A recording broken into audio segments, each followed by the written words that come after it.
No blue, no green. Hello everyone, my name is Vikram Sharma and I welcome you all to my YouTube channel.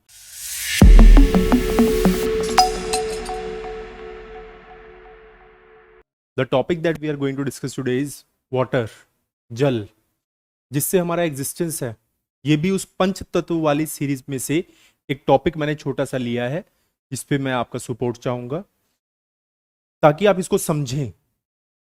Support ये भी आपका मुझे एक प्रकार का सपोर्ट ही है कि अगर आप इस टॉपिक के थोड़े नजदीक आ जाते हैं, मैं इस बार अपनी लाइफ को अचीव कर पाऊंगा कि मैंने आपकी लाइफ में कुछ तो कंट्रीब्यूट किया, कुछ तो, क्योंकि एक वाटर ड्रॉप जितना भी मैं कंट्रीब्यूट कर पाऊंगा तो मेरे लिए वो सफिशिएंट है। ओके, चलिए विदाउट वेस्टिंग अ मिनट हम इस टॉपिक को शुरू करते हैं। बहुत ही प्यारा टॉपिक है जल, जिससे हमारा एग्जिस्टेंस है, जिसको हम कभी भी नहीं छोड़ सकते। ये भी बिल्कुल हवा की तरह ही है, अग्नि की तरह ही है, इस धरती की तरह ही है कि जो जिसमें हम खुद को देख सकते हैं। तभी तो बोलते हैं कि जल है तो कल है। जल हमारा वास्तविक जो हम हैं हमें वो दिखाता है। जल एक शीशा है जिसमें जो आप देखना चाहेंगे आप देख सकते हैं। आप जल में देखिए, खुद को देखिए और इस आसमान को भी देख सकते हैं। जो आप देखना चाहें आप उसके अंदर देख सकते हैं।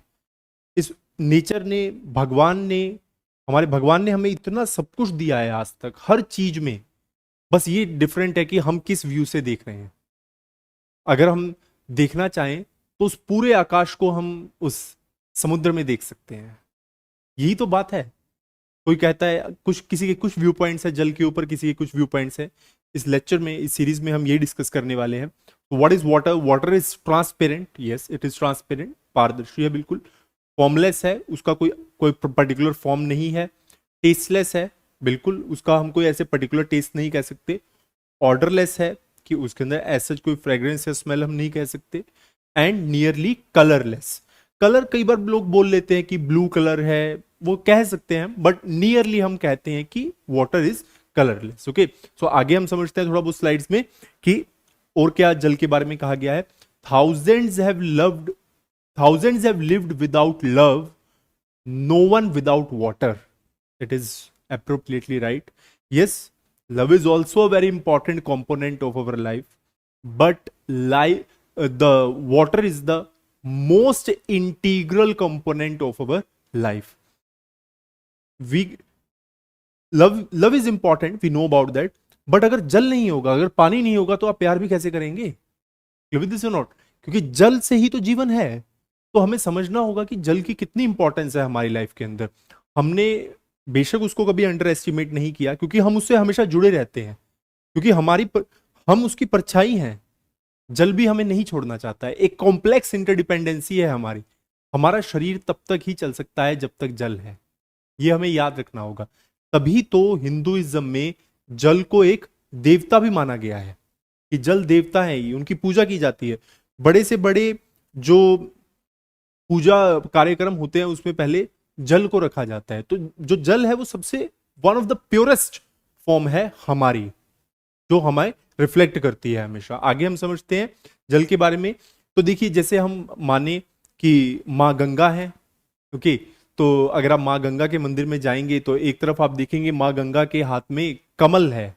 तो कमल से हमें क्या पता चलता है कि कमल कीचड़ में रह के भी खिलता है।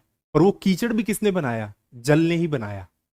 तो हमें याद रखना है कि जल हर उस कंपोनेंट को पार्ट है। चाहे कोई एक टेररिस्ट है, कोई एक आम आदमी है, एक पुलिस वाला है, सिविलियन है, एक पॉलिटिशियन है, एक ब्यूरोक्रेट है, एक बिजनेसमैन है, एक लेबर है, सभी जल के ऊपर ही तो डिपेंड करते हैं। तो हम सब में डिफरेंस क्या है ऐसा कि हम कहें कि मैं बहुत रिच हूं? भाई आपका एग्जिस्टेंस भी पानी से है, मेरा एग्जिस्टेंस भी पानी से ही है। तो क्या रिचनेस है भाई? कोई कहता है कि मैं बहुत बड़े घर में रहता हूं। बड़े घर में रहने से क्या बड़ी बात है? धरती जितना तो नहीं है ना तुम्हारा घर। दूसरी बात, कोई कहता है कि भाई मेरे घर की छत बहुत बड़ी है, मैं कुछ भी कर सकता हूं। आसमान सबको भगवान ने बराबर दिया है। खाना तो सब अग्नि पे ही बनाते होंगे।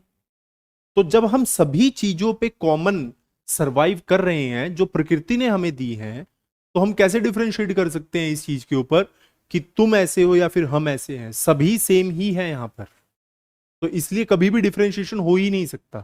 तो इसलिए वाटर की जो इंपॉर्टेंस है हमें हमेशा ये याद रखना होगा, ये भगवान का ही एक अंश हमें दिया हुआ है।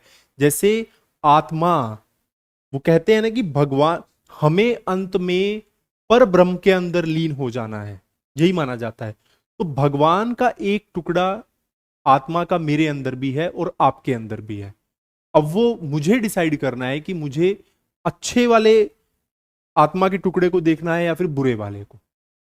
बट भगवान ने क्या बोला है कि भाई प्रकृति तुमसे कभी भेदभाव नहीं करेगी। तुम भेदभाव कर सकते हो, मैं भेदभाव कर सकता हूं, हम सब लोग भेदभाव कर सकते हैं इस प्रकृति से, बट प्रकृति हमसे कभी भेदभाव नहीं करेगी। यही तो खास बात है। हमारे कर्मा हमसे बताएंगे कि हमने क्या अच्छा किया है, क्या बुरा किया है। बट प्रकृति, चाहे वो कैसा ही इंसान हो, चाहे वो जेल में बैठा हो, चाहे वो कहीं बैठा हो, उससे कभी भी भेदभाव नहीं करती। तो ये हमारी भी ड्यूटी बनती है कि हम भी प्रकृति से कभी भेदभाव ना करें। ठीक? ये जल ही तो है जिसने हमें इतने सुंदर सुंदर नज़ारे दिए हैं, अच्छे अच्छे। उसी जल को आप घर में एक लोटे में रख दीजिए, आप नॉर्मल पिएंगे उसे, और वही जल जब आपको झरनों से गिरता हुआ दिखता है तो आपको कितना अच्छा लगता है। तो हमेशा जो जल है, जो वाटर है, इसकी हमेशा रिस्पेक्ट कीजिएगा। ये है तो हम हैं। I am thankful to all of you for listening to me. God bless you all.